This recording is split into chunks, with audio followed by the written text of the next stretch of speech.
I'm letting you set this on right now. What do you think? I should have to throw the boots on with it.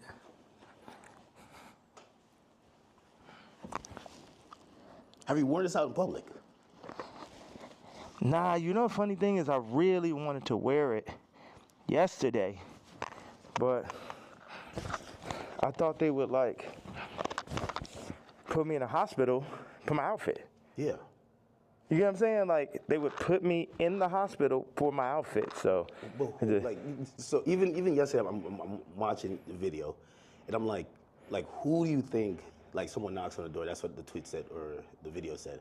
Yeah. Who do you think that is, and what do you think? Obviously, you're saying things that how you feel at the moment, and some people might feel like you're ruffling feathers. But who do you think would care that much that they would want to threaten your life? Because you do feel like your life is a little bit threatened, right? Yeah, I think I definitely when I start bossing up for my kids, I definitely feel. One second, let me just.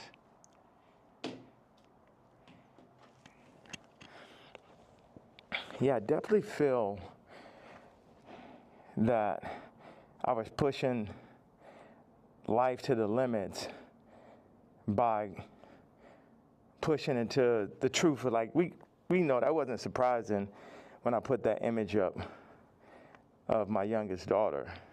Yeah. That wasn't like the most surprising idea, but it'd be things that happen that we know happen that we just can't do anything about. But then they push whatever agendas like on the media that they want us to focus on. And that's something where, you know, I don't know who the people are, you know, so it would sound like real conspiracy theory. I just know that the kid from Lincoln Park got killed for expressing some of these same truths. And for me, just as a father, at a certain point, it's not about, it never was that, but when you're a celebrity, it starts to be about more of what fame is going to get you, what clout is going to get you, what money is going to get you over, is this the right thing for your children? And, you know, I'm willing to die for my children or to allow them to be in this kind of environment that I know they're in. And what I noticed on the comments, they always used to try to, like, for the past 10 years, they used to try to write me off. Oh, he's so crazy, he's so crazy. I'm seeing the comments is now like 60, 70% like, yo, he's just telling you exactly what's going on. He's just the only one that's in a position to be able to do it because I don't have any brand sponsorships. It's like I'm past cancel. So these people out here, they toying, they playing. It's interesting.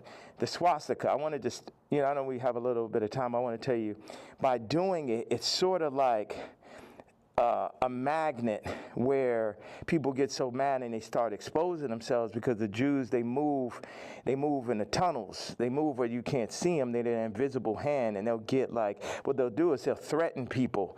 They'll threaten people, oh, we're going to take your tours away. We're going to drop your artists. You got to say this. You're like, how many people I stand with my Jewish people, you know, 3 years ago?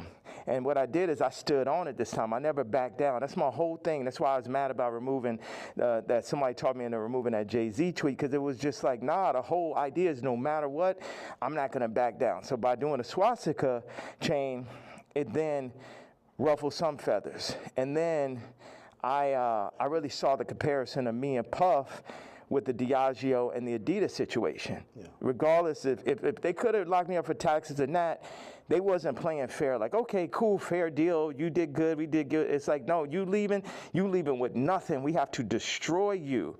Even though they came and used us to tap into the culture and make money off of black people and people who enjoy black culture.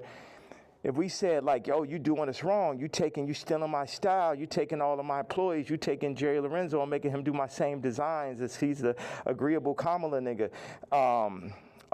You know, they started lowering the budgets for Puff. So I related to Puff, and then they pulled out a video with him and Cassie from 10 years ago. And then it made everybody be like, oh, you know, well, Puff's a woman beater, so he's the devil. He needs to be in jail.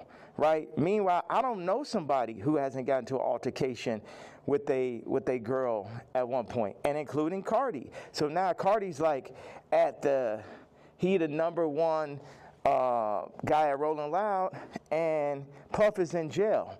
And then now you got 2 women beaters and you got 2 supposed pedophiles. Watch this. You got 3. Watch this. Cardi, Puffy, Kendrick, the 2 pedophiles. Drake, R. Kelly, or supposed. Puffy and R. Kelly are in jail with Drake. 5 years from now, or however long, when they feel like they really want to get that boy up out here, they're gonna play the Kendrick song. So that's how far they going. The Kendrick mix with the Universal, all that takedown of Drake reminds me of the No Diddy campaign for Diddy. Like, they going all out, but see, I know how to go all out, and I'm not even in their position. I just work on behalf of God. Like, how this shit comes together, the timing, everything is like a God sense. I had a couple things I want to say. So I pushed into the Puff song. I put my daughter on the song. The timing was so perfect. She went in, rapped it. She said, I'm getting sleepy. So she said, okay, good night. And that was the end. And she was giving me like the Lil Kim on the old Bad Boy record. So that's why we put that. And the idea was family. It's so many people who dad actually killed somebody and they would do anything to have their dad home. The two twins, and Christian lost, their mama died and their daddy in jail. And everybody running around listening to murder music, right? But being like, Puff is the enemy. And when I see all these videos, all tapes, everything, Puff more like my twin. Me and him got into it because it's just like I'm telling these top 5 niggas, it's like, yo, actually we probably could be friends, but nigga, you ain't bringing none of that shit over here, nigga. Y'all niggas ain't as crazy as me. And that's how I asked Puff back in the days. It's like, man, how you just made it through all this Suge Knight shit? He's like, I'm the craziest one, nigga. It's like, it's like, so once them people, we family, we can get into it. But they started taking that shit too far. I started taking it personal at a certain point with Puff, like all of the media. Because I wake up every day, whether I did something positive, negative, somebody got something negative to say. You know what I'm saying? So I relate to the idea of being torn down by the media. You know what I'm saying? But keep going on. I know, because we got a short amount of time, I just want to hit you with that. Yeah, no.